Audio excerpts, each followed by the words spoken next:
Welcome to the Journos. I'm Peter Martin, Alison, McConnell, Graeme, McGarry with me here in the studio. Thank you very much to you for joining us on a regular basis, not only on our YouTube channel but on our podcast as well. The numbers have been fantastic. The response to the Journos, as ever, has been superb. So a big thank you for showing your support. And of course, not everybody can be liked, which is why we've got Graeme in here, and you can offer us your opinion on some of the topics we're going to be discussing. I'm only kidding you, by Always the way. a pleasure. But, listen, when you've got Gordon Parks on every now and then, you're always going to be liked. So I wouldn't worry about that, Graeme. We've got lots to talk about, of course. There's a big game at the weekend, Hearts against Celtic, which basically has got everybody thinking, maybe is this the season when, after a long period since anyone out with Celtic and Rangers won the league, it was Aberdeen in 1985, if my memory serves me correct. That's the last time a club out with the old firm managed to win the league title. So it's obviously getting everybody excited. We'll talk about that. We're going to talk about the top 10 managers that have been sacked too early. And first and foremost, Graeme, your thoughts on a man who walked out at Ibrox as maybe third choice. Some people think fifth choice or sixth choice, but yeah. Danny Rohl came out, spoke well about the job he has ahead of him. Yeah, I think you could tell he was very well briefed. I'll say that much, because he very much placed himself as the anti-Martin, didn't he? You know, all the things that Russell Martin didn't say, he was saying. We have to win games straight away. Then we'll talk about style. I'm going to wear my suit. I'm going to respect the traditions of the club, all that kind of thing. We're going to play fast, aggressive, attacking football. All the kind of greatest hits of what the fans wanted to hear. So I was pretty impressed with the cut of his jib, I've got to say. I thought he came across pretty well. It's a bit strange that he wasn't really the main attraction at that press conference yesterday. You know, he was kind of a sideshow, and the kind of Stilwell and Stewart and Kavanagh, probably the first two more so, were the ones getting the grilling. But all in all, yeah, I thought he did pretty well. Yeah. I'm glad you mentioned the suit and the brogues. That would have been at the last end of what I think Rangers needs right now. Alison, you were there as well. Were you as impressed with what he had to say? Did he, as ever with the Scottish Press Corps, when we get the chance to actually speak to people who you very rarely get the chance to, then you get it. You know, you have to obviously seize your moment. But with a manager like Danny Rohl, he'll slowly but surely start to get used to the way this plays out. I thought he came across very well. I thought he came across first and foremost as very sensible. It was very grounded. There was no jam tomorrow chat. It was all very much, I understand the magnitude of the job here. I understand the pressures. I've had a look at the squad and I know that the immediacy is getting a belief back into them, which is only coming one way. It's only coming through winning games. I've looked at clips, we're giving away too many chances, the back line isn't strong enough. I can see immediately what the first steps are in organising this team. What I need now from them is to buy into what I'm trying to do and to concentrate on small steps that might take them on a bigger journey. But I thought it was a fairly cautious press conference, if that's the word you want to use, in terms of, I'm going to take you away from saying this is a team that can go and win the title or this is a team that can make up ground. I'm just going to tell you that all the aims are short term. The aims here are win the next game and then we'll see what happens. Yeah, the other aspect of it, which again, and this is not driven by some kind of mainstream media campaign, is quite simply that there is a real fear among some Rangers fans that they feel as if this is Russell Martin too, because I think he's got something like 89 games in charge of Sheffield Wednesday, got them to 12th. But he's been an assistant, and the big fear is that Michael Beale was able to con the masses with what he was going to offer. He was apparently the real deal in the background, whereas you only have to look at Hansi Flick and you can see his pedigree, his CV, his titles. This man doesn't have that, and Rangers maybe, I think a lot of people were looking and saying, you've got to have somebody with the experience that does have title wins, the ability to react to situations that might not be going according to plan. Yeah, I think what he's got going for him in that regard is the fact that he's already been at a basket case of a club though. Sheffield Wednesday, I mean, Rangers is over in similar kind of Rangers is another matter altogether. It's different expectations, different pressure, don't get me wrong, but he went there with a crazy owner. really rock bottom, and he dragged them up the table, saved them from relegation, finished 12th. Okay, you might look at that without context and think, well, it's nothing to get excited about. But in the circumstances, that was a really good job that he did there. And obviously, one of the things you do as a journalist when a new manager's appointed, especially one who doesn't have a huge track record, is speak to people who have worked with him before, and all the kind of testimonials have been really positive. I think Barry Bannon was talking very positive about him, saying it was the best manager he'd ever worked with and all that kind of thing. So, yeah, I mean, it's some situation to come into. I think it's probably the hardest job, arguably, in European football right now at Rangers, because the expectation outstrips the ability of the squad, for a start. And they've always had a strong Celtic, which obviously they don't have so much this year. So I think it's more, the bigger problem for Danny Rohl, in my opinion, is that he's now seen as Stilwell and Stuart's man. He's a head coach, he's not a Rangers manager, and I think that's going to be a problem. He wants to get away from any association with them, and as Alison says, the only way he can do that is showing a clear style on the pitch and winning games very quickly. Yeah, I wonder if something that does work in his favour, and this is where you've got to take the flip side of working with someone like Hansi Flick. At Bayern Munich, a draw is not looked upon as a great result, and that is very much going to be the case here. The only thing in the immediacy of it is every draw now kills them. Yeah, absolutely. I mean, I think the league's already gone for them. I don't see Hearts or Celtic losing more games than what this Rangers team will, unless there's a remarkable turnaround in terms of Rangers' fortunes. So I think he's quite right to focus in the short term. The problem is, in the short term, if he doesn't get results, we're going to be back in the same situation as we seem to be every year with Rangers, and they'll be at the door again. I think this time the blame will go on the board, though, rather than Danny Rohl. But yeah, there's still a toxic atmosphere that needs to be sort of swept out of Ibrox. Yeah, the other thing he's going to find very quickly, which every manager does, whether you've got one of those unbelievably infectious personalities, or you're a good man-to-man manager, or you're able to get a trick out of some players, he's going to realise very quickly that he's inherited a group that can't defend. And a group with recruitment that is severely questioned, players that a lot of Rangers fans are just not buying into. The reason why Kevin Thell's getting it in the neck is because they spent £8 million and a guy's scored maybe 3 goals in a barrel load of seasons. He's not got a great pedigree. But the biggest problem, and I'm glad you highlighted it, Alison, from yesterday's press conference, is the backline can't defend, and countless managers have found that out.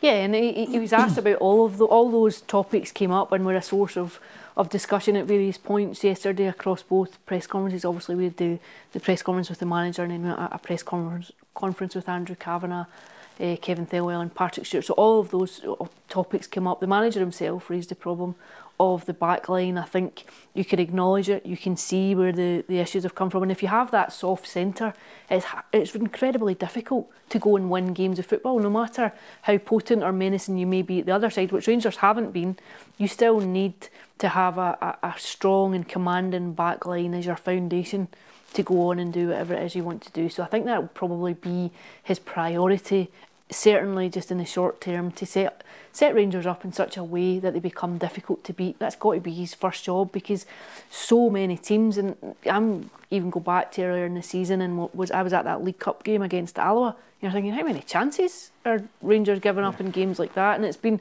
a recurring issue so far across the opening months of this campaign, and has utterly undermined their season to date. So that's the first one. The second topic, which I thought was interesting, was the point was made that there has been a lot of money spent on this squad across the summer window, and that they feel as though the manager, that Russell Martin, didn't get the best out of it. So what they're saying is, we've brought in a guy that we believe now might realise the potential of some of these players that we introduced to the squad. In terms of Sharmiti, Kevin Thelwell defended the money spent, said, if he had a bigger CV, if he was more prolific, we wouldn't have been able to afford him. He wouldn't be here, he wouldn't be at Rangers, which I think is a good point to make. He also went on to say, we still believe in him. I still think it's a sensible outlay of what we've spent. He will move on for more money at some point in his career. And here is a manager now that we believe can tease out the potential of the players that we still believe in, that we introduced to the squad. Effectively, what they were saying is they've underperformed and had a manager not playing to their strengths. Whether that's a fair assessment or not, I think you'll see over the next couple of months. He also made the point, Andrew Kavanagh, that they'd spent the guts of 20 million in the summer, but they never ever saw it as a one-window job, that they always suspected it would take at least 2-3 windows to have a squad that they were satisfied with. Said that there will be money there if they want to go and invest again in January, which I think is interesting. I think the thing is, Alison, just to add, is that they've spent 20 million and made the team worse. You know, I think the Rangers team of last season would be right up there challenging with these two teams, especially with Celtic at the minute. So would you trust them to go again in January and really make the signings that they have to make? Yeah, I'm not so sure. The interesting point, time will tell on Chermiti, because at the end of the day, you've got a guy that they didn't like and he'd scored 29 goals. I was just about to say, Cyril Dessers, for all his faults, and there were faults, you were guaranteed at least a return. He was a very instinctive striker, I thought. I think if he did too much time, sometimes you felt as though maybe he made the wrong decision, whereas when it was instinctive, and you saw it with some of the European goals, that goal at Old Trafford, and he had quality there. and you were guaranteed goals, 29 goals last season. To replace him with an £8 million project is risky in the extreme, and I think now with Elwell, the difficulty is he's really planted his flag on this guy and saying, you know, he'll come good, trust me. The other thing with Elwell is he's used to operating in an English market where £8 million is maybe small change. When you come up to Scotland, £8 million is still a massive outlay to spend on one player. So the perception and the optics around it are very, very different to what they would be if you're down in the Premier League. Yeah, even the over-exaggerated fee of £9 million, which Adam Ida cost, he still delivered 20 goals. So it'll be interesting to see what his final target is. I don't think he's the main problem that they have, but he's certainly one that will start to, you know, become the focus of attention if he keeps firing blanks. But the other aspect of this, I wonder if, when we're talking the immediacy of the job, is when he goes into a dressing room where it's not all sweetness and light. There's been, you know, the mole, the unrest. You know, the player that didn't want to go on has been shipped out. The player that you thought was going to be shipped out is still there in Raskin. And he's got a few other problems that he'll probably have to deal with in trying to get some kind of harmony in that squad. Yeah, I think that's why so many people were behind Steven Gerrard coming back in, because they wanted a figurehead to really come in and galvanise the whole thing and be someone that the players could respect.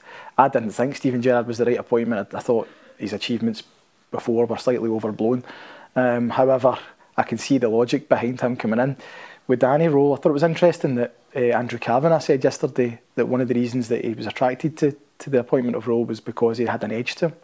And it's not something that maybe was apparent when you speak to him. He was very softly spoken, I thought, and came across really well. But apparently he's got a bit of an edge to him, and I think that's probably what the Rangers dressing room needs. I think the dressing room, the tail's been wagging the dog for too long at Ibrox, and there's too many players with too much power.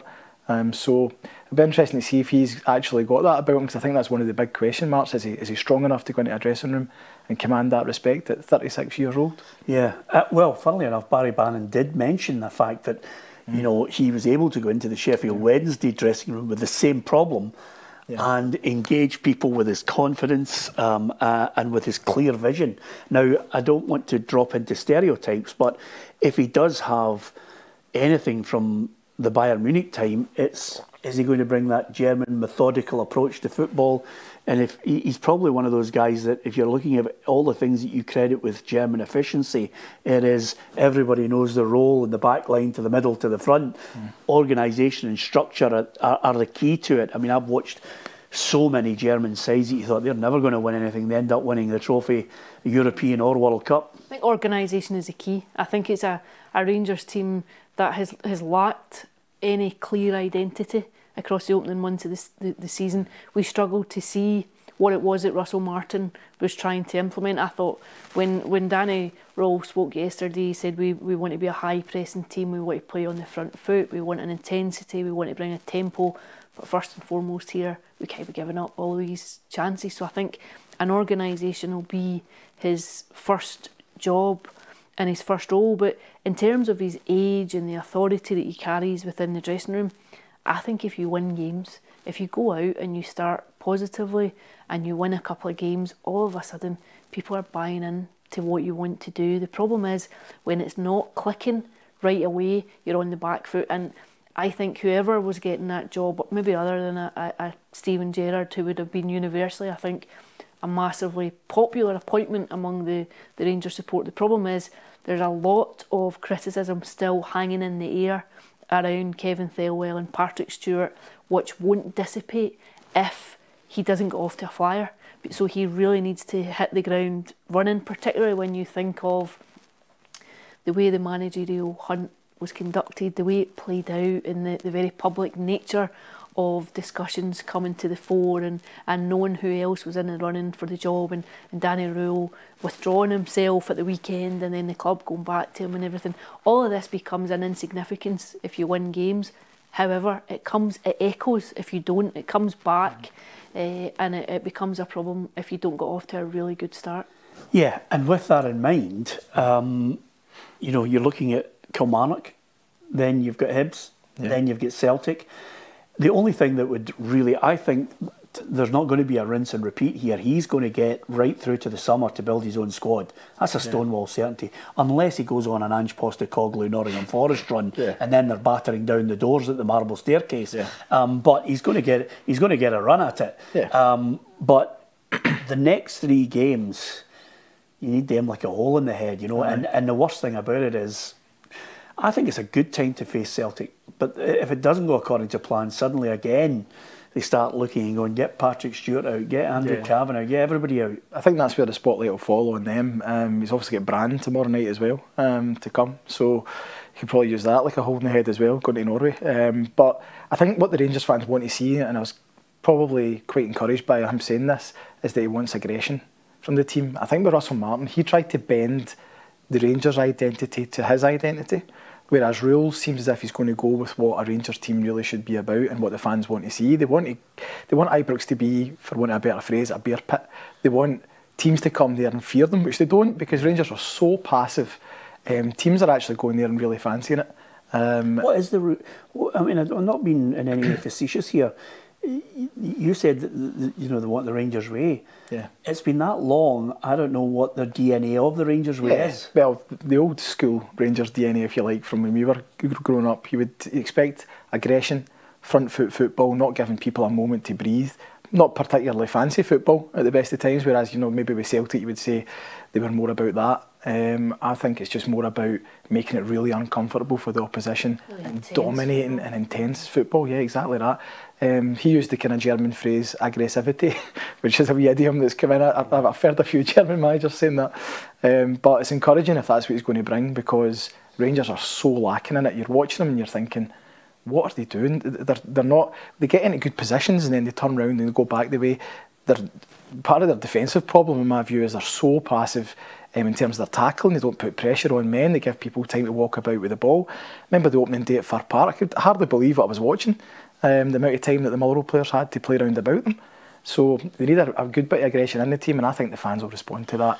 If they don't get the results, obviously things might change, but I think in the really short term, a bit of aggression is the least they can expect. Yeah, and the other thing, because Alison is so pedantic, she'll look up aggressivity. And then in the next press conference, she'll have a word with him and say, listen, Danny, I'm not having that, you know. Here are the words that you are allowed to use. It could be a word. We're looking at upgrade, it's a stonewall certainty, because I've worked with Ruffy that long, that if it sounds like a word, Ruffy just fires it just in goes there. Even if it doesn't. Even if it doesn't make any sense. Listen, before we leave the Rangers situation, I think, I mean, I don't think I'm talking out of turn in saying that I think that this manager, although you say that he'll embrace what the Rangers tradition is at the moment, what they expect from a Rangers club rather than bending it, I think as a manager he'll come in and try and mould his team once he gets to the summer. But I think before we get on to Patrick Stewart and Kevin Thelwell, I think it's probably, you talked about expectation. I think the one thing in his favour now is that the expectations have been dampened. I think a lot certainly for this season. Absolutely, I think that's to his credit. He just needs to, couple of wins. I think it buys him time. The fact that the distance is so vast between Hearts and Celtic and Rangers, that the expectation this season is that realistically it's going to take a miracle for them to go and win the title. Now the season is all but gone in terms of a league title, I think. But what Rangers fans, I suspect, would want to see is a team that can recover from that adverse start, that can establish a very clear identity, and that can piece together a bit of consistency and lay the foundations to go and challenge for the title next season. That's not to write off the season or to write off the fact that obviously they would still be in 3 cup competitions that they would want to go and leave their mark in. But I think they would accept seeing progress. I think they would accept seeing a winning team and being able to challenge Celtic and just claw a bit of distance back. And certainly if you look at it, that it doesn't seem realistic for them to close the gap, maybe not entirely, but this is a Celtic team that are utterly unconvincing as well. I think that game, not this weekend, the semi-final, next weekend will be intriguing for so many reasons, because both teams are in pressure for very different reasons, and I think probably Rangers have more breathing space going into that one than Celtic do. But see, you can look at it as a huge opportunity for Danny Rohl, because it's not a free hit, but it's as close as you're going to get in an Old Firm game. No one's going to blame him if Rangers lose that game, but if you win it, and you wouldn't bet against it. I mean, Rangers against Celtic, even in their own struggles in the last year or two, have been really competitive and actually have had the upper hand in the 1-1 games. So. Yeah, and if he does get 2 or 3, I mean, if he won against Kilmarnock, won at Easter Road, gets a place in the final, your group of newspapers, I know a few of them will be going, the headline, "We're back," and then a double-page spread in the middle, and everybody walking about wearing Danny Rohl's gear. One thing I would like to see, and you have Tony Haggerty on the other side, Roll Britannia, well done, Ali, good, Ali, it's all there. But the other thing about it is, I would like to see from him, which Barry to an extent obviously was trying to keep a calm head, but he let his emotions get the better of him, which I think was good. If he does have that nasty edge that you're suggesting, I'd like to see it touchline, because some of the players need a rocket up their arse. Yeah, absolutely do. And some of them have been there a bit too long, I think, as well. I'm not laying the blame at the likes of James Tavernier for what's going on at the moment, but it's been a long pattern of failure at Rangers. It's not just happened overnight. They're in this endless cycle of doom. And if he can come in and kick some arses, as you say, then, Feels like a very fragile squad. Yeah, I wonder how they would actually... It's low on quality. How would some of them, react to that, I wonder. And maybe that will tell them who he can keep and who he can get rid of. Because even a Nico Raskin is a spiky character. And would he appreciate that? I don't know. Well, we're about to find out. Just as a footnote to all of this, the people who I think are more under pressure are the board. What sense did you get that slowly but surely Andrew Kavanagh, I'm sure Kevin Thelwell and Patrick Stewart certainly know how vociferous the voices are from the stands. You only have to look at some of the tweets of the last couple of days to see some of the madness that can go on. So they're getting it. They're at the coalface for me. But I wonder if you got a sense from Andrew Kavanagh that he now is starting to get a grasp on, we might have a business plan as a 49ers consortium, but this is a different animal completely. Yeah, I think so. I think certainly Kevin Thelwell appreciated that his perception of Rangers and where they were and the reality of Rangers was different. He said, I knew it was a huge club, I knew we were going into a huge club, but you can't possibly have any kind of realisation of the microscopic intensity until you're here in Glasgow. And Andrew Kavanagh said something similar. He said, the lights of Glasgow are pretty bright, or words to that effect, that you don't really appreciate everything that goes on at this club. It's not like anywhere else. So I definitely think for all of them, there has been an eye-opening experience across the last few months. I suspect they thought they would get more time with Russell Martin. I think they thought,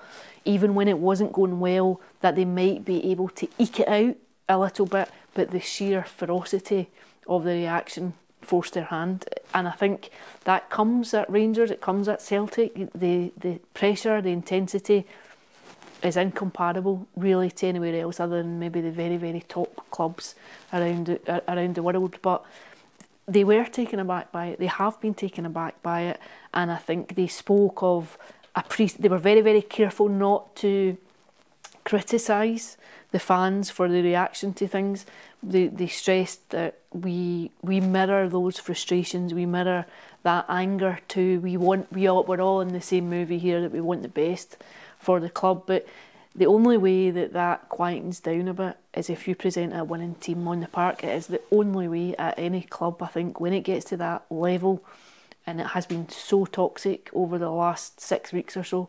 The only way you get rid of it is by saying, here's a team that's winning, and then everything fades into the background. The manager can wear what he wants, you can go hiking every day of the week if you want, you can do what you want if the team are winning games. Yeah, you mentioned earlier in the programme, and I think this is the key to it all, is the fact that, you know, I think most of the fans had this illusion, probably a specific generation, that it was going to be the 49ers consortium coming in, and it's the equivalent of Lawrence Marlborough and David Holmes and then eventually David Murray, you know, spending fortunes. That hasn't materialised for them. And once the penny dropped on that, you know, you said it was interesting, they said that there was going to be money available. Which is interesting because they've thrown 20 million at it. The problem was the Rangers fans thought, this is going to be off, we'll be able to buy this and this, this is us, we are back. I think it's an interesting moment for the credibility of this takeover, because when they came in, as you say, there was such huge excitement. Rangers fans thought, you know, one title in 14 years, finally this is about to be broken, this sequence. We can compete, because the big thing was Celtic had the finance and they didn't. Now they had somebody back at them, and as you say, they have chucked a fair amount of money at it. I can't believe how strategically they've got this so wrong. The decision to appoint Russell Martin was from the moon. Where did that come from? They must have known that he didn't fit that club. The fans didn't want him from the off. I think it's interesting how they've been quite scared, I think, of the fan reaction with this appointment. I think that's affected the process, because I think when Danny Rohl's name first came out, they were a wee bit taken aback by how much the fans didn't want him, because, as you say, the perception was that he was Russell 2.0. So I think this is a huge moment, because I think people are starting to doubt whether the Americans have underestimated what Rangers are all about. Not just Kevin Thelwell. I mean, that was another thing. I couldn't quite believe that he said that yesterday. He didn't know how big Rangers was. He's coming in there as the sporting director.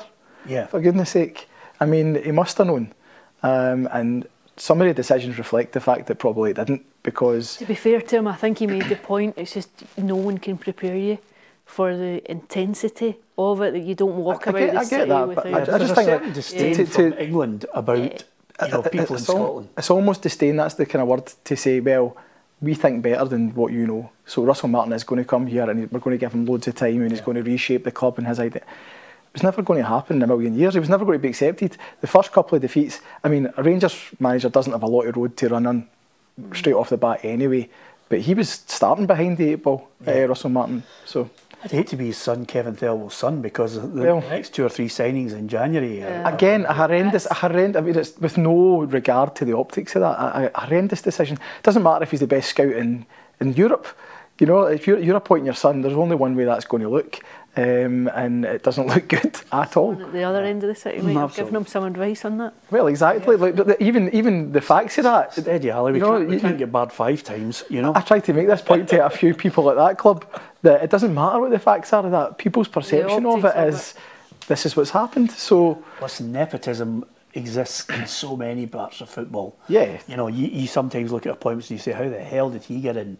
Yeah. There was, of course, a rigorous defence yesterday of that appointment. Yeah, I listened to him saying, you know, about all the clubs. Works 25-8. 25-8. Actually, do you want to tell you something? I swear to God, I read that in our, you know, the clip. Was a typo? There was a promo clip come out and it was like, you know, 25-8, and I looked at it and I went, I'm going to have to phone somebody. There's no such a thing as 25-8. You know, it's like my wife, when somebody says, I'm going to give 110%, she'll say to me, that's impossible. You can't do that. You know, you can't do that, you know. It was very David Brent, wasn't it? It was just, it was... You did sell any favours there, but aye, listen, I just thought that decision was compounding bad decisions that they'd already made. And I think at certain clubs you might get away with it. At certain clubs that might dip under the radar, or it might not be such a prominent talking point. But I think there is a danger you're not reading the room when with the Scottish press. Are you kidding me? They'll be all over that like a rat. How dare you? How dare you? In a wider I know exactly. If you're down south and you know you're even if things are going well, I know that was a big talking point at Celtic and they were going okay, but I think even if you're going well, it's not as big an issue. But to do that at that time when they were under so much pressure, I thought it was astounding. I meant to ask you this. This is going off at a tangent, and we've obviously discussed Rangers ad nauseum there. And my apologies if it's hacked a few people off in the Journos, but I've got to ask you this. I wonder if we are, as a group, broadcast, radio, written press, are we worse than the English press? Are we on a par? I often ask managers about the treatment. I mean, I look at the treatment of and some of the Journos and the way they went about their business down south with Ange Postecoglou.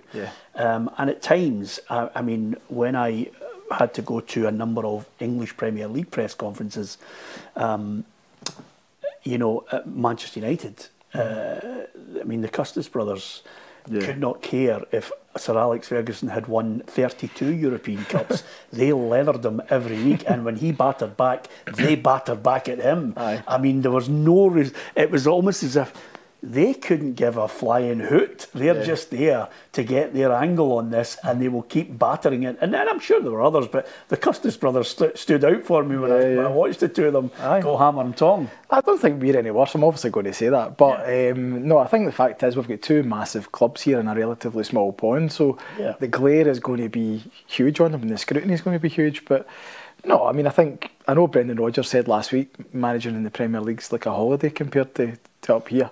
I don't know whose benefit that was for, mind you, but no, I think if you're going to be coming to a club like Celtic and Rangers, you've got to expect there's going to be massive scrutiny in every single decision you make. Yeah, it's interesting, because I remember Walter Smith talking about when he'd first gone down to Everton and going in to do his press conference, going in to do like the Friday press briefing. And being like, where is everybody? I actually thought Brendan Rodgers missed it when he was down at Leicester. He didn't like the fact that it was only the local media or whatever that was turning up. He liked the kind of cut and thrust. Yeah, absolutely. Well, don't worry, he's getting himself ready for that again. Oh, I know. There's absolutely no doubt in my mind. Although the other thing about it from 6 times. Yeah, exactly. Listen, if you got to go in style, Ali. From a manager's point of view, I love the fact, and I've had many a ding dong with some managers. When you cross that line in their mind.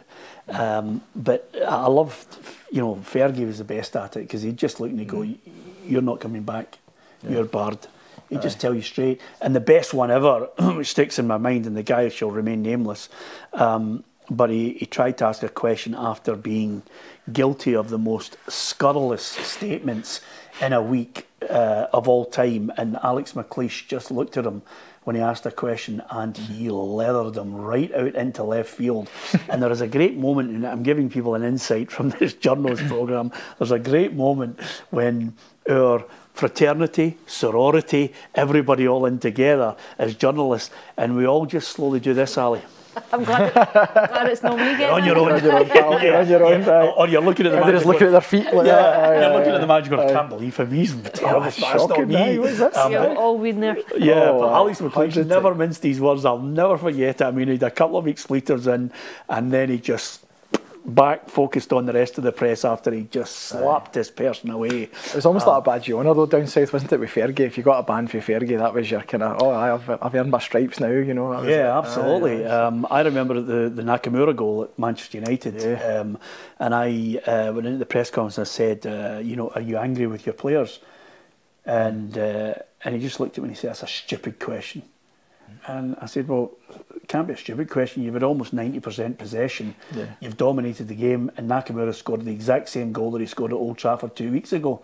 And then he expanded on it, but it was almost as if that kind of I'll give you a slap, see if you come back, and then we'll move on to it, you know. But do you know, up here, Tommy Wright was a bad one, wasn't he? He was, you're asking a perfectly legitimate question about it. I did that game where his goalie dropped one in the last minute, right, come up for a cross, dropped it in, And I says, well, you've got to be disappointed with your goalie. And he didn't used to look at you, he looked at the table. Right. And if you looked up, you knew he was annoyed. And he said, well, would you have saved it? I'm like, well, I'm not a professional footballer. I found that out with Tommy Wright up at a testimonial for a couple of his players. And I was hosting it. A testimonial? I was hosting the testimonial dinner. He came up and he absolutely went through me, and I said, well, what are you huffing me for? And he just labelled me because it was the umbrella of the organisation I was working for. Right. And I said, nothing to do with me, as you do, you try and distance yourself. It was a pre-season friendly. I asked a question after a pre-season friendly. I can't even remember what it was about. Yeah. And it nearly took my head off. Yeah, but when you get him away from that, he's good fun. But we'll take your word for it. Yeah. I haven't seen that side to him yet myself. It was only good fun after I'd finished the testimonial dinner, to be perfectly honest with you. And with that in mind, managers who are handling things very well, Derek McInnes is handling it all. I know right now, you can always tell when suddenly there's a story that's really gathering a bit of pace.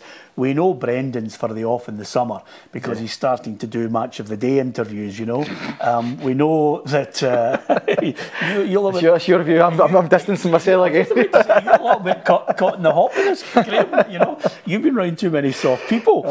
So he's doing his match of the day interviews because he's paving the yellow brick road. I need to go to the press, I remember that. Yes, absolutely. Tell him we're asking for him. I will do. The other aspect of it is you've got Derek McInnes, who's suddenly on TalkSport. He's suddenly interviewed in various podcasts, which is fantastic because we had him in here and he was absolutely brilliant. And I've known him for such a long time. And he's grown as a manager. I thought at times, and I'm not going to be two-faced about it, I thought he was too cautious, at times dull with Aberdeen when they should have won more. Yeah. But he seems to have grown, and he seems to have had, thankfully, a club where they're saying to him, listen, we're going to give you the players.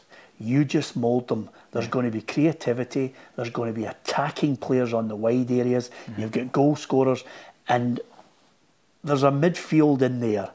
And you're still to get the Brazilian fit. Yeah. But there's a midfield in there which can match the best of them. His back line, let's be honest about it, the two centre-halves are workmanlike at best, but they're gelling at the moment. Yeah, I've been really impressed with how Derek's handled this whole thing. I was a bit worried about it in the summer, I've got to say, with Jamestown and all that kind of thing kicking off. Derek was handed the keys to the castle at Killie, and he had total control, and it was the same at Pittodrie. And I just thought, how's he going to like it if people are suggesting players to him and all that sort of thing? But they seem to have found their understanding, and he's handling it really well. I think what I really love about it, I saw he was interviewed in Sky Sports this morning, and he's kind of going along that Ange Postecoglou line when he's asked about things. He says, I'm not going to tell the fans not to dream, whereas before, when he was at Aberdeen, as you say, Peter, he would have been like, well, let's just calm everything down here, lads. Yeah. But he was saying, no, the fans can dream all they want. My job is just to focus on the next game. He's not peeling their chips, if you like. Yeah. So he's keeping that kind of enthusiasm going, and I think he's handled it really well. And I'm honestly, I think they're clear favourites to win on Sunday. I'll be as strong as that. I think that Celtic team need to find something that they just didn't have at Dens Park on Saturday. Before I go to Ali on that point, I was going to ask you is, and I know the answer to this question, I'm just asking you just to see what you're going to say. Are we hypocrites because we're talking about how great it is for Jamestown Analytics and the recruitment to give Derek the players, yet we're battering the Celtic board for maybe signing 6 or 7 players that Brendan really never scouted? Well, it depends who the players are. And the Jamestown Analytics so far has, touch wood, but it's shown that the players have come in and made a huge impact. Yeah, and it's only touch wood if you're a Hearts fan, by the way. Well, yeah. Well, I wrote a column this morning about Derek McInnes, actually, and it was saying that he's trying to create this siege mentality out of nothing, which is a big Fergie trick. Yes. And I said, Derek, with the greatest of respect, no one is buying that, because every single fan in the country, outside Celtic and Hibs probably, even Rangers fans are probably wanting Hearts to win the league because it will stop Celtic winning it. Yes. So, I mean, after 40 years of Old Firm domination, Everyone's desperate for a change. I don't know what. I don't know where he's getting that line, Ali. I think he's trying to obviously create that. Yeah. No one likes this. We don't care, for want of a better analogy. But he did say, you know, everybody's, you know, longing for us to fail, and I thought that's a lot of claptrap because what are we doing? He's got the biggest fan base cheering him on at the moment. And by the way, I don't know about you, but he's got the biggest fan base of, you know, journalists who crave competition, who crave a difference to this league, which has been monotonously boring for, you know, a long, long period of time due to structure, due to the power of Celtic and the failings of Rangers. I mean, I was sitting in the car this morning in Glasgow city centre, waiting to go to a meeting, and a guy chapped the window. and usually I see him at a Christmas party. That's the only time I ever see him, right? And he's usually at a Christmas party that I go to for the five-a-side guys. And he owns a company in Glasgow. And he just chapped the window and he went, "All right, Peter." And I goes, "Yeah, great." And he says, "What do you make of the football?" And I know he's a big Rangers fan. And he says, "We're rubbish." And I said, "Well," I think a lot of people would like to see Hearts win it. He said, "I'd love to see them win it." Aye, there you go. It's a Rangers fan. From our point of view, it's just a brilliant story as well. You know, it's absolutely magic. The longer this bubbles on, the better, because it gets a bit monotonous, as you say, trying to, you know, create drama between Rangers and Celtic all the time. Not that we create drama, but we report on the drama. But no, I think it's a great thing. And listen, I know people obviously look at Aberdeen last season and they'll say, "Oh well, eventually they fell away." But I think there's a couple of clear differences here. Number one, Hearts look as if they've got a lot more strength and depth than what Aberdeen had last year. I think there's less evidence that they'll fall away. There's definitely less evidence that Celtic are going to come strong up the straight. So I think those are the two kind of clear things that make me think Hearts might take this a bit deeper than what Aberdeen managed. Can I ask you this question though, and then both of you would like your answer on it. Is there enough evidence to suggest that they're playing great football? I don't know if it matters. Do you know, I think so much of football comes down to tiny moments, bits of luck, momentum, belief, confidence. And I think when you have all that, it's a combination of different factors how you get there. But I don't think you can underestimate what momentum does for you. See, just winning games by hook or by crook, you could go back to some games, I think, particularly earlier in the season, and say, Hearts got a bit lucky, taking the points from that, winning that one. It actually doesn't matter. The fact is, they're in the position that they are just now. They are a confident squad. They will be rubbing their hands ahead of Sunday's game at Tynecastle. They will absolutely fancy taking Celtic at Tynecastle. They've already beaten Rangers at Ibrox. I think you cannot possibly look beyond the fact that they're at the top of the league and that they're the top of the league on merit. What I like is, sorry Peter, I was going to say, what I like is they've got different strings to their bow. You know, so you look at the first 15 minutes at Rugby Park the other day, Kelly came flying out the traps and they had to sit in and they had to defend, but they were quite happy doing that. And Kelly didn't really create anything. And then when they got a grip of the game, they were able to go on the front foot and attack. And they've unearthed a couple of brilliant players. I love the guy Braga up front. I think he's been superb. And Kizaridis. I mean, I'm not a big stats guy, but if you look at the stats, he's way out ahead of just about every metric, and hugely so. So I think he's somebody who's going to be impressive as well. Yeah, I mean, the other thing that they've managed to do very well is they've changed the mindset of people. I mean, I was up at Tannadice and Dundee United were playing well at the time, but as soon as Hearts got the equaliser, you thought, they're going to win this. Yeah. Because the momentum, the fan base were buying into it all, and you just thought, there's a winner coming, you know, and up pops Halkett, and then the next minute, you know, he's done the same again. Yeah, a big example was, I took my boy to the Motherwell Hearts game at Tynecastle earlier in the season, and for the first hour, Motherwell were sensational. Went 3-0 up, and Hearts scored out of nothing. Harry Milne put one in for about 25 yards, and after that, we were hanging on for grim death, because we were just thinking, Hearts are going to win this game, and they got level and they hit the post in the last minute. And you're thinking, what is going on here? Once they get going, Tynecastle. Once they get going, particularly at Tynecastle, they're so hard to stop, you know. And he's got a good bench that can change it as well. Well, that's where they brought Braga on that day, and he scored twice, you know. So as I said earlier, they've got depth, they've got quality and depth, and they've also got the ability to go again in January.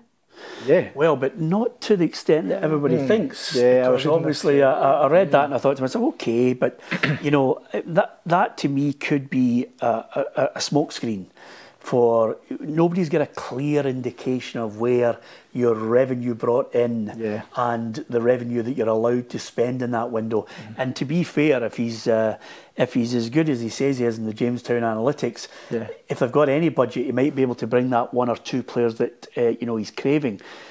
And at the end of the day, you're looking, you're saying to yourself, well, where do they need them? If you were in the mix in January, you would think to yourself, where do Hearts need, two players that would absolutely give them a real chance? And obviously, you've got to say to yourself, for me personally, I would look at it and say, just make sure bring in another defender and bring in a goal scorer. Just those two areas, because they've got enough in the midfield that they've got options. Ajew is still to come up and give himself a regular run of games, but people are raving about him and what he could possibly bring. But back line, centre half, striker. That would be the only two additions that you could actually see and say to yourself, score goals, win games. I wonder if, as well though, the midfield's been so impressive, particularly Cammy Devlin. I think he's been absolutely sensational this season. If he was to come out of the team at any point, you might want to look at that, like maybe covering for him. But you're struggling to find a weakness in that Hearts side. Yeah, to be fair to Derek though, he's turned Devlin into a 6 at the moment. Yeah, that's what I mean. Yeah, he's just said to him, you sit there, take it off the centre halves, and then start building it. Plays to his strengths, and that's another strength of Derek's, is that he knows what a player is good at, and he won't ask him to do things that he's not good at. I think Cammy Devlin's a perfect example of that.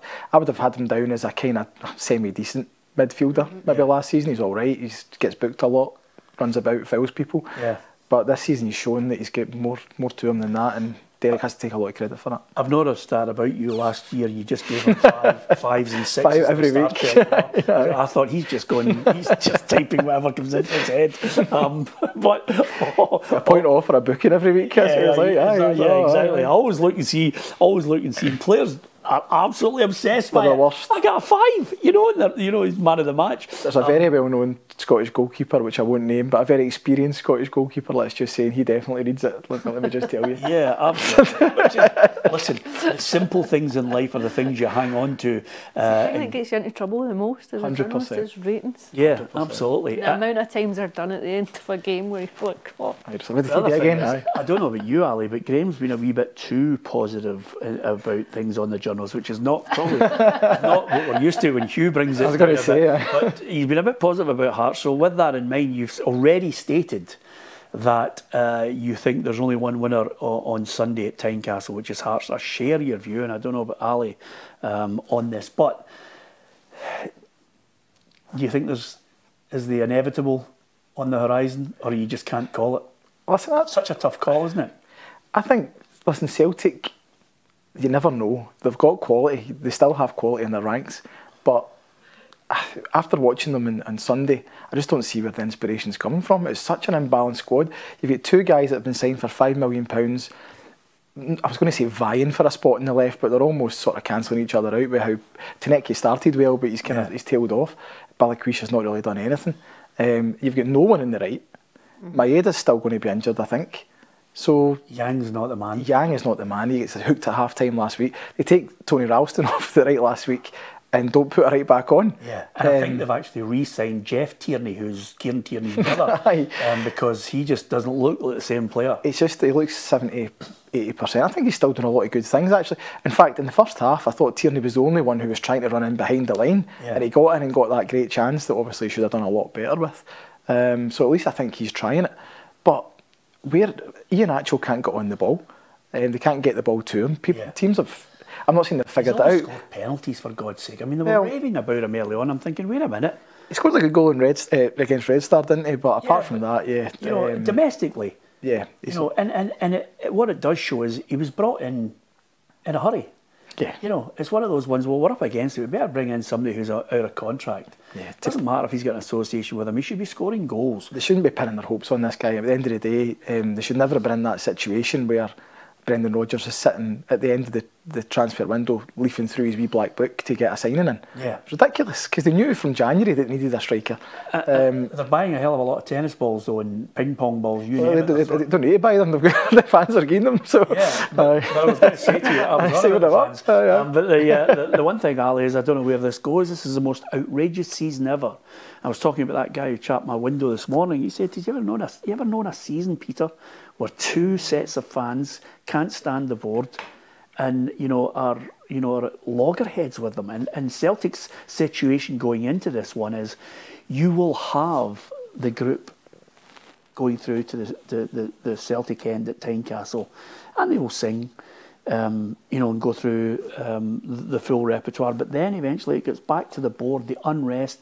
If it doesn't go according to plan early, suddenly, all of a sudden... Everything around the club feels off. Everything. On the pitch, off the pitch, everything feels toxic. There is a civil war that is just blown its way through the club. It's affected every aspect of Celtic this season. I think this campaign has real echoes of the COVID season at Celtic. It just feels chaotic, in disarray, dysfunctional, imbalanced, no fluency, no belief. It feels like there's no pulse to this team. It feels insipid. The football is turgid. We hear the same comments post-match every week. This is the squad I've got to work with. My job to get the best out of it. You watch them again, it's just Groundhog Day. Side to side football, no flair, no creativity, no menace. I think Celtic have lost that fear factor. Teams don't seem to be inhibited when they go up against them, but rather they scent blood. They think this is an opportunity to get in about them. We can add to the pressure on everyone around this club. I think it'll be a hard slog for them to January, but there'll be decisions to be made, I think, and I think there might be decisions to be made prior to that if Celtic were to lose at Tynecastle and they were to lose the semi-final to Rangers. And 75% of what she just said there, apart from a cracking additional 25% that I added to it, was the tweet that got us barred in the first place. Because the last thing you do is tell the truth to them. And that is the point I'm making. You can always tell... less colourful language. Yes, absolutely. You can always tell what it can only be considered a Trump board. Who basically will not take any criticism whatsoever, try and shut down areas where they think people are highlighting it, and we are back in the same movie. And this time around, I think he might get sacked, because sooner or later the fans, and I think they're going that way now, are starting to turn. And there was a quote on a graphic on Twitter that highlighted his record towards the tail end of getting sacked by Leicester, sacked by Liverpool, similar results here at Celtic. And because he's constantly clever and he can't resist it, he can't resist having a go with a thinly veiled line in his press conference. He's now at the point where his team can't save him. And the fans are losing patience with him as well. The vitriol and the contempt, the greater percentages for the board, because of, for obvious reasons, we all know the way that board operates. But he's at the point where I think there's breaking point shortly. I wonder if this Honda Civic thing is going to be his terminado moment from this reign. I just felt as if, he's normally such a canny operator in the media, Brendan, and I think, as Alison said, repeatedly he's been saying, well, what do you want me to do? These are the cards I've been dealt, and I'm trying my best to play them, but I've got the instructions and a joker here, so what do you want me to do? But calling your players a Honda Civic, I wonder how the players react to that. I mean, number one, the fans are telling them, far be it from me to criticise the fans, I think they've got a point in a lot of what they're doing, but they're protesting every single week saying these players are not good enough. The manager is saying they're not good enough. I don't know how that helps the situation, and I think you did see a kind of turning of the tide against Brendan and the style of football that he plays, this horseshoe of death, as they call it, the fans call it, and I think the problem I've got, the only thing I can think against that is that he came back to Celtic to rehabilitate his image in the eyes of the Celtic supporters. So to then engineer an exit at this stage, I think would be contrary to that. I think... Oh, he's failed then. That's what I mean. But he's come back to rehabilitate, but if he's failed, he's failed with a squad, whether they're good well recruited and good players, that's irrelevant. He spent a fortune. No, and a team that cost maybe 44 grand beat them at the weekend. Well, that's another thing. You can't say I'm in a Honda Civic if the rivals are in a go-kart. You know, you can't come out and say that. But yeah, I think there's serious issues with the squad, but I think there's starting to be serious issues in terms of the manager's state of mind and where he's at as well. And I think that's affecting things. The impact it's having. The impact that's having, yeah. I think it's still eating away at him. That, you know, we reference it all the time, but that night in Munich, he stood there and said, this is why I came back to, you know, make Celtic a power on the European stage. Yeah. Everything that's happened since has probably reminded him why he left. Also as well though, when was the last time that Celtic won a big game? I think you would struggle to say they've won a big game this year. Since in 2025, you go back, games lost to Rangers at Ibrox at the beginning of January. That's becoming a problem for him as well. You know, the Rangers record, hugely. Yeah, losing the cup final, the way the season has started. You look at Kairat Almaty, they're going to go down as the worst team ever to play in the Champions League. Yeah, and that takes some doing. Who was the Rangers? Was the other one? I knew you were going to urge it. I knew you were going to but I chose not to fight them. Yeah, absolutely. You got a point last night, to be fair. 0-0 against Paphos. Don't forget, we're going to give your Twitter account out shortly. Right, thank you. So that people get a chance to speak to you. Listen, before we go, just on that point, will he be there in the summer?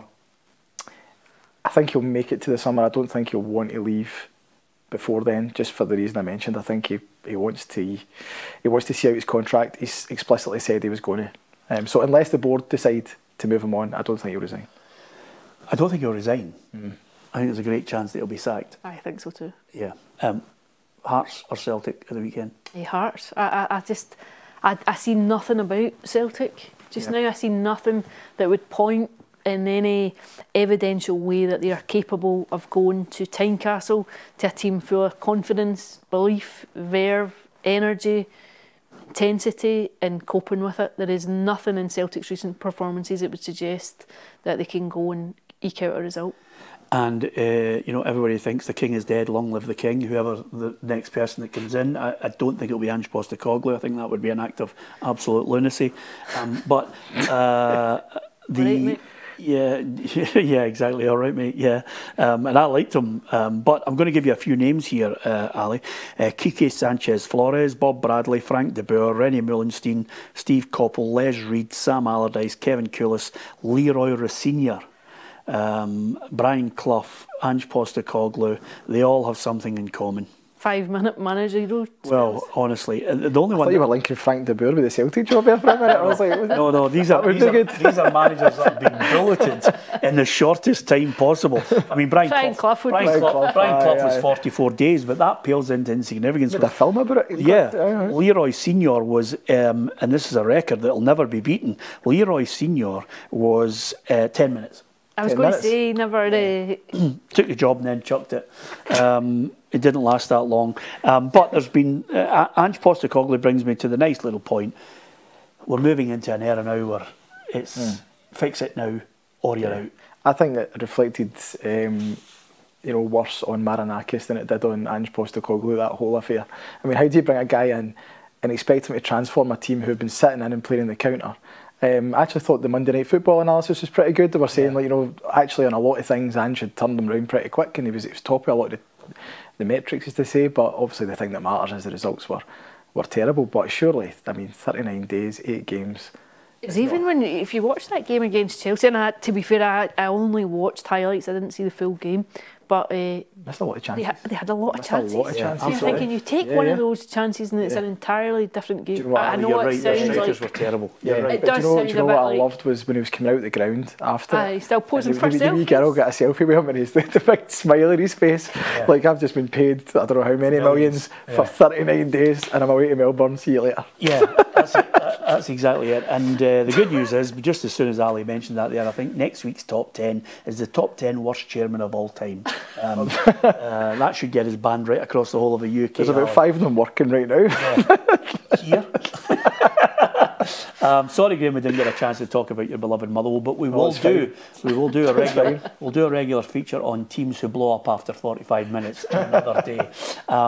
Thanks to Graeme McGarry for coming in here and chatting all things football, and thanks to Alison McConnell. Don't forget, all you have to do is hit the subscribe button on PLZ Soccer's YouTube channel. If you want additional content, competitions, we've got a great chance for you to win tickets to the Champions League final. You and a friend could be off there. We're throwing in flights and accommodation. If you subscribe to PLZ Premium for the season, you're in the prize draw, and we'll announce that in good enough time for you to get your clothes looked out and off to Budapest to the Puskas Arena. From Ali, from Graeme, and from myself, Peter Martin, thank you for listening and watching.